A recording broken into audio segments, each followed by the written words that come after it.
கொரட்டை விடுறது heart health ப்ராப்ளம்க்கு ஏதாவது ரிலேட்டடாக இருக்குமா? ஸ்னோரிங்கிற பிரச்சனைகள் தேங்க்ஃபுல்லி நிறைய பேர் அதை வந்து ஒரு பிரச்சனையாக பார்க்கறதுக்கான ஒரு வாய்ப்பை கொடுத்துச்சு அந்த படம். குட் நைட்ன்றது ஸ்னோரிங்னா ஒரு பிரச்சனையா, அதெல்லாம் ஒரு பிரச்சனையான்ட்டு. ஆமாங்க, அது மிகவும் முக்கியமான பிரச்சனை. டே டைமில் வந்து அது ஒரு டயர்ட்னஸ், ஒரு ஸ்லீப்பினஸ். நிறைய பேர் பார்த்தீங்கன்னா டிராஃபிக் சிக்னலில் திடீர்னு தூங்கிடுவாங்க.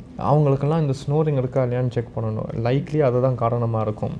அவங்க நைட்டில் தூங்கிட்டு இருக்கதான் அவங்க நினச்சிட்டு இருக்காங்க. ஆனால் நைட்டு அவங்க பிரெயின் தூங்குறது கிடையாது. அவங்க பிரெயின் எந்நேரமும் வேலை செஞ்சுட்டே இருக்குது நைட்டில். ஏன்னா இந்த ஸ்னோரிங் அவங்கள பிரெயினை தூங்க விடுறது கிடையாது. அந்த மாதிரி இருக்கும் பொழுது இந்த ஹார்ட் வந்து மிகவும் அதிகமாக துடிக்கும் டே டைமில்.